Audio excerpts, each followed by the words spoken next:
جب ہم مذہب اسلام کے بانی یعنی پیغمبر اسلام کی بات کرتے ہیں تو قرآن شریف کے مطابق پیغمبر اسلام کے حوالہ سے قدر مایوس کن عدم و نجات سے لبریز بیانات ملتے ہیں۔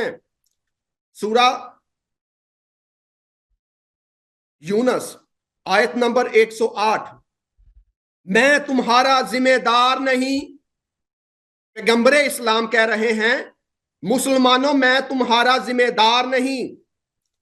سورہ الغاشیہ آیت نمبر 22، کہہ دو کہ میں تمہارا دروگا نہیں۔ پیغمبر اسلام مسلمانوں کو یہ کہہ رہے ہیں کہ میں تمہارا رکھوالا نہیں، دروگا نہیں۔ سورہ الانعام 107ویں آیت میں لکھا ہے، اور ہم نے تجھے ان پر نگہبان نہیں بنایا اور تو ان کا ذمہ دار نہیں ہے۔ قرآن مجید میں بعض آیات میں ملتا ہے وَلَسْتَ عَلَيْهِمْ بِوَكِيلٍ، اس سے کیا مراد ہے؟ مثلا قرآن مجید میں سورہ انعام میں آیت نمبر 67 ہے وَكَذَّبَ بِهِ قَوْمُكَ وَهُوَ الْحَقُّ فَقُلْ لَسْتُ عَلَيْهِمْ بِوَكِيلٍ، تیرے قوم نے قرآن کو جھٹلایا ہے اور یہ حق ہے اللہ کی جانب سے اور آپ ان پر وکیل نہیں ہیں۔ تو اس کا یا قرآن مجید میں وَلَوْ شَاءَ آیا سورہ مبارکہ ہے، سورہ مبارکہ انعام آیت نمبر 107 ہے وَلَوْ شَاءَ اللَّهُ مَا أَشْرَكُوا وَمَا جَعَلْنَاكَ عَلَيْهِمْ حَفِيظًا وَمَا أَنْتَ عَلَيْهِمْ بِوَكِيلٍ، اگر اللہ چاہتا تو کوئی مشرک دنیا میں نہ ہوتا، سب مومن ہوتے۔ ہم نے آپ کو ان پر رکھوالا نہیں بنایا ہے اور ہم نے آپ کو ان پر وکیل نہیں بنایا۔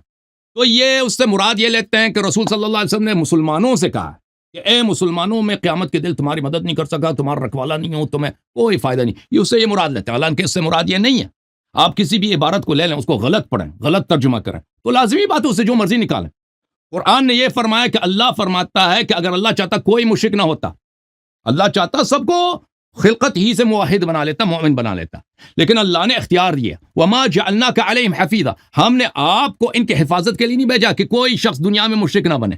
یہ آپ کی ڈیوٹی نہیں ہے کہ دنیا میں کوئی شخص سب کی ہدایت ہو جائے۔ وَمَا أَنْتَ عَلَيْهِمْ بِوَكِيلٍ، اور آپ کی بھی یہ نہیں ہے کہ آپ سب لوگوں کو یہ میک شور کریں کہ کوئی جہنم نہیں جاتا۔ بھئی اگر کوئی ایمان لائے گا، عمل صالح بجا لائے گا، وہ جہنم نہیں جائے۔ آیا یہ کہہ رہا، آیا یہ نہیں کہہ رہا کہ رسول صلی اللہ علیہ وسلم قیامت کے دن آپ کو کوئی مدد نہیں کر سکتا، ٹھیک ہے نا؟ اچھا، انہوں نے جو آیات پڑھی ہیں مثلا سورہ مبارکہ غاشیہ، سورہ مبارکہ غاشیہ کی آیہ یہ ہے اعوذ باللہ من الشیطان الرجیم فذکر انما انت مذکر، تم یاد دلاؤ، تمہارا کام ہے یاد دلانا، تمہاری شان یہی ہے کہ لوگوں کو سکھا دو، بتا دو، ڈرا دو۔ لست علیہم بمسیطر، آپ کو ہم نے ان پر مسلط نہیں کیا، یعنی آپ کو ہم نے یہ پاور نہیں دیا کہ آپ یہ کریں کہ کوئی شخص کافر نہ بن سکے، یہ نہیں ہے بھائی۔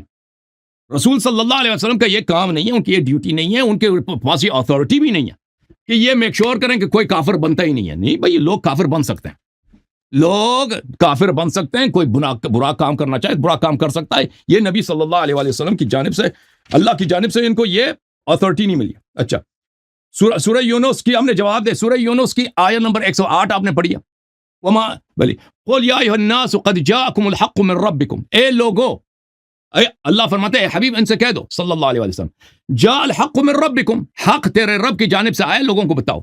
فمن اہتدی فانما یہتدی لنفسہ، جو ہدایت پانا چاہتا ہے وہ ہدایت اگر پالے وہ اس کی اپنی فلاح و بہبود کے لیے، ومن ذل فانما یذل علیہا، اور جو ہدایت کو نہیں مانے گا گمراہ ہو جائے گا، وہ اپنی ضرر میں، اس کا اپنا نقصان ہوگا۔ وما انا علیکم بوکیل، اور میرا کام یہ نہیں ہے کہ میں زبردستی آپ کو مسلمان بنا دوں، میرا کام یہ نہیں ہے کہ میں شور کروں کہ کوئی کافر بندہ نہیں رہا، نہیں، آپ کو اختیار ہے بھائی، ایمان لاتے ہو ایمان لاؤ، ایمان نہیں لاتے تمہارا اپنا نقصان ہے۔ یہ قرآن یہ کہہ رہا ہے، اس کا یہ غلط ترجمہ کر رہا ہے۔